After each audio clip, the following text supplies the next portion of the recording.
Hello, my name is Dennis Jackson, and this is my presentation on the history of CTE and external factors influencing practice from 1900 to 1930. I wanted to provide some context for the time period, so you'll see here a couple of fun facts that occurred during this time.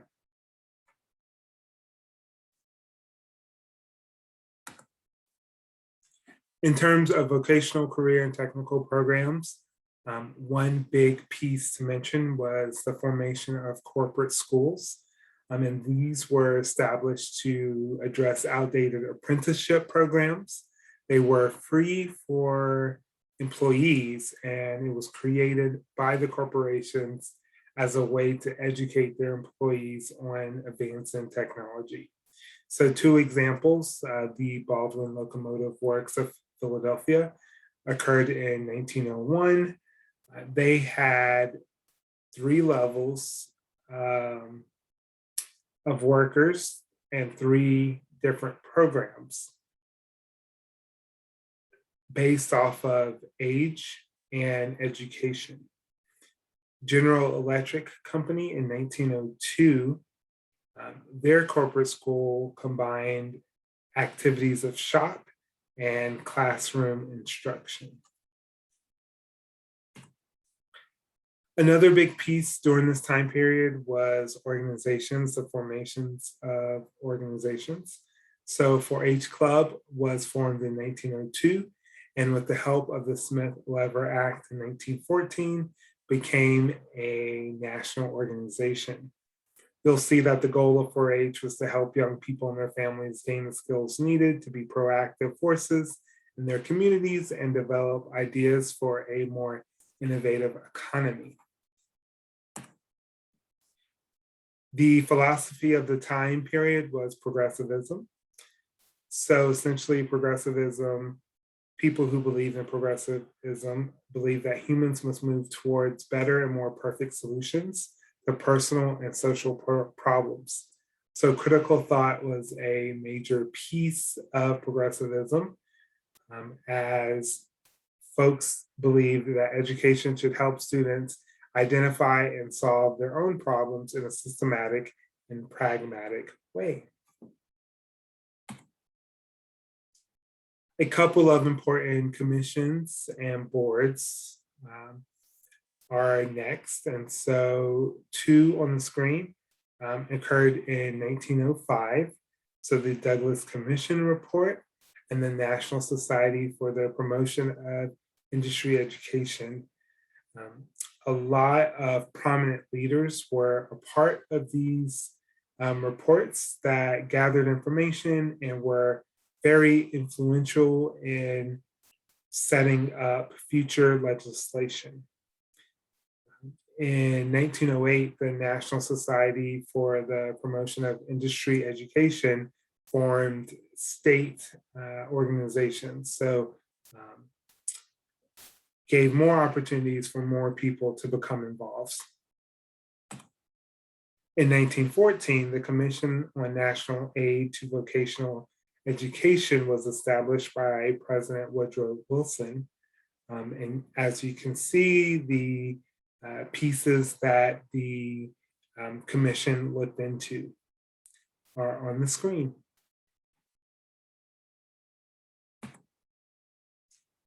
A couple of CTE leaders that I want to highlight, David Sneeden.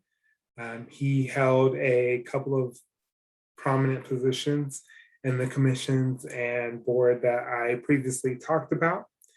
And many folks liked his criticism of literacy education and his support for social efficiency.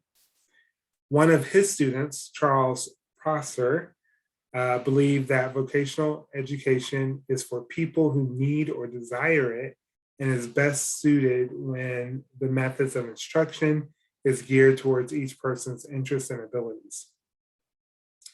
His educational philosophy centered on meeting the needs of industry. On the other hand, John Dewey, his beliefs were in meeting the needs of individuals. He also felt that education was for everyone and everyone could benefit from education.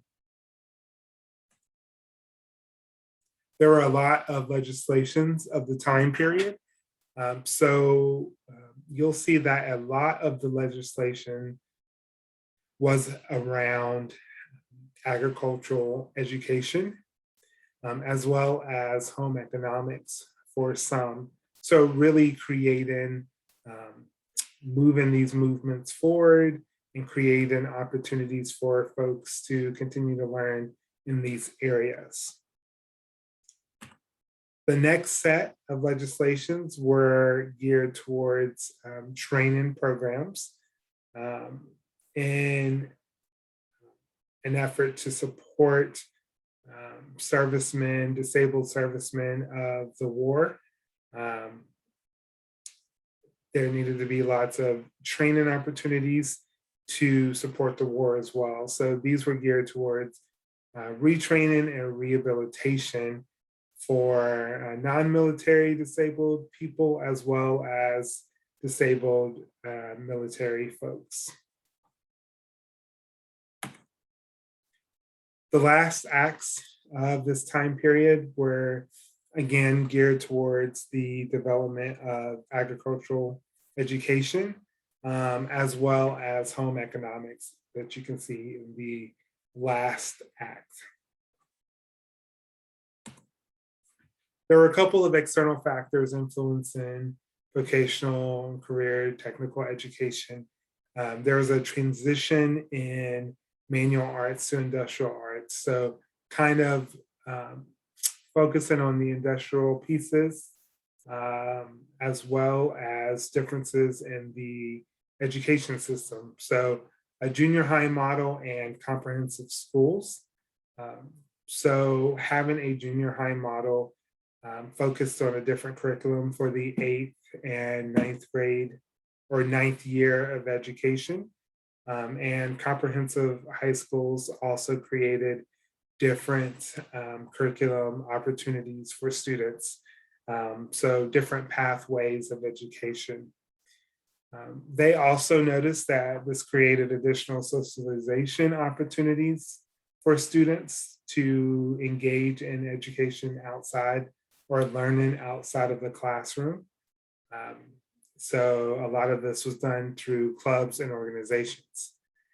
And then in terms of World War I, there were a lot of opportunities for training to prepare for the war and to sustain our economy while the war was going on. So World War I really impacted our landscape during this time period. There are a couple of similarities to current day CTE. The customized school experience is something that you still see today.